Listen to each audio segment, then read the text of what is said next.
कसली काळजी करतो या साहेब या संपूर्ण घर लावलेलं आहे सगळ्या जागेवर ठेवल्या तुम्हाला कसलीच काळजी होणार नाही तुम्ही पाहून घ्या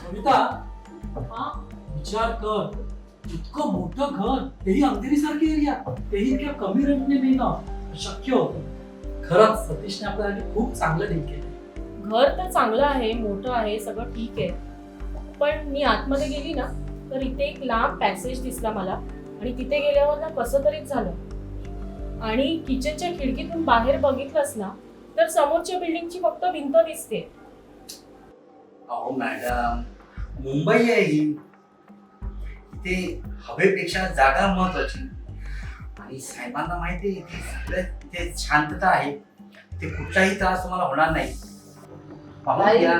त्या खोलीत एक छोटा दरवाजा आहे जो उघडत पण नाहीये आणि त्याला कुलूप पण नाही आहे.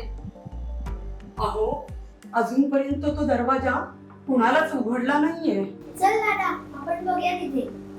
अरे पोरा तो दरवाजा उघडण्याचा प्रयत्न पण करू नकोस. तो या घराचा जुना कोपरा आहे आणि तिथे अंधारच भरा. अंधारच बरा म्हणजे अहो काही ऐकून नाही यांचं काही असतं काय तुम्ही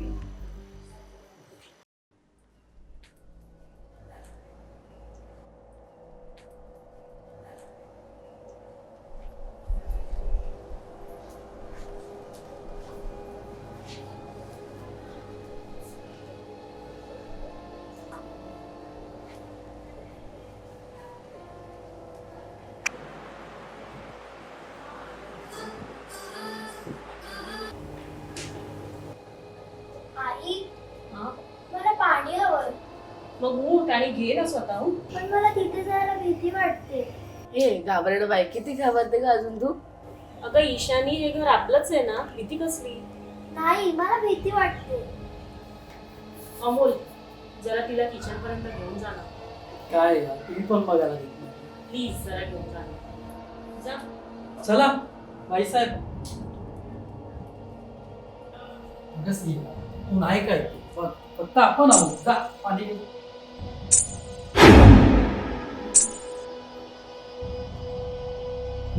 कोण आहे तिथे बाबा तो बघा त्या उघडत नसलेल्या दरवाजापाशी कोणीतरी उभा आहे.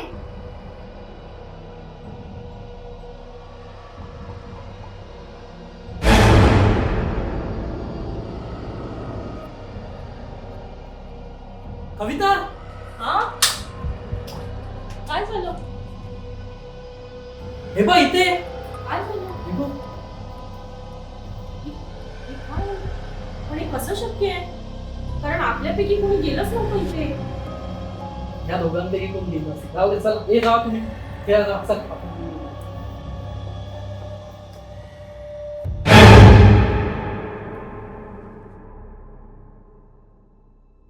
पोरी रात्री काय ऐकवलं की तुला? नाही हो. तुला सांगते या घराची जुनी गोष्ट आहे. इथे एक कुटुंब राहायचं त्यांना कर्ज झालं होतं. काकू तुम्ही मला घाबरवताय का कारण सतीश तर असं काहीच बोलला नव्हता. सतीश फक्त घर विकतो आठवणी नाही. या कुटुंबात 2 लहान मुलं होती. त्यांना त्या पॅसेजमध्ये खेळायला खूप आवडायचं.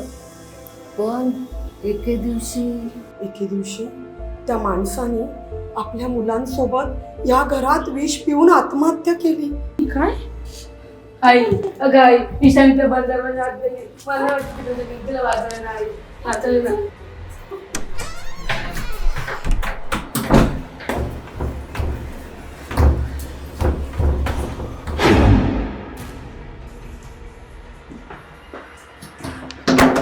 ईशानी ईशानी बाहेर ये बाळा.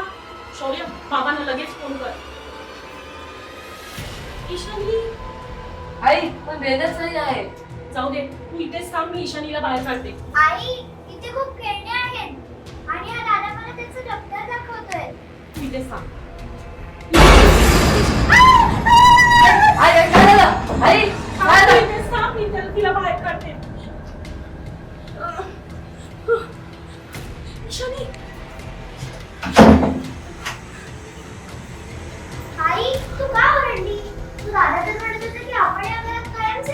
अगं कोणता दादा? इथे आपल्याशिवाय दुसरं कोणीही नाहीये. तो आतमध्ये आहे दादा, चल मी दाखवते. नको ईशानी, चल आता इथेच शांत बस. काय झालं? काय झालं? कविता, कविता, दरवाजा उघड, मी बाहेर आहे. अरे अमोल, आम्ही आत अडकलो आहोत. अडकलो आहोत? नक्की काय झालंय कविता? अरे तो आतला दरवाजा उघडला आणि त्याच्या आतमध्ये कोणीतरी आहे. कोणता दरवाजा? म्हटलं होतं ना, त्या लहान मुलांचा वास अजूनही त्या घरात आहे. म्हणूनच या घरात रेंटवर आलेली कुटुंब जास्त दिवस टिकत नाही, त्यामुळे रेंट सुद्धा कमी आहे. अरे काय बडबड करताय तुम्ही? मी सतीशला फोन करतो, नक्की काय नाव काय आहे या घरात?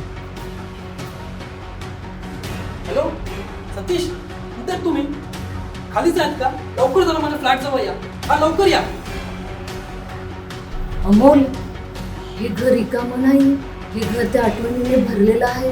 त्यांना नवीन माणसं आवडत नाहीत. तुम्ही लवकरात लवकर हे घर सोडा. बाबा, बाबा तो माणूस आमच्या जवळ येतोय. तुझे डोळे चमकतात.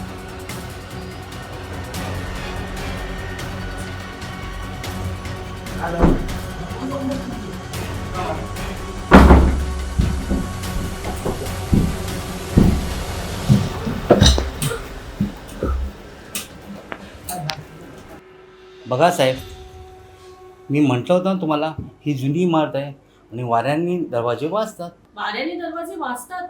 अहो वाऱ्याने नाही, ते आहे कोणाचा तरी वास. सतीश, आम्हाला हे घर नकोय. आमचे पैसे परत करा, आम्ही आत्ताच्या आत्ता बाहेर पडतो. पैसे? अहो साहेब, मुंबई आहे ही, इथून बाहेर निघणं एवढं सोपं नाही. आणि आपल्यामध्ये जो करार झाला आहे, 11 महिन्यांचा करार आहे, तर पैसे मला परत देता येणार नाही. तुम्ही नका काळजी करू. अमोल, जाऊ दे ते पैसे. आपण इकडनं लवकरात लवकर निघायला हवं. मुलं बघ ना किती घाबरली.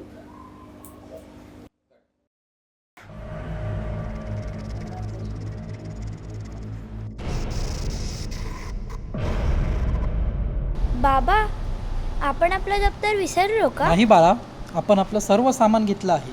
बाबा, तो दादा आता खिडकीतून आपल्याला टाटा करतोय आणि त्याच्या हातात ईशानी सारखं दप्तर आहे.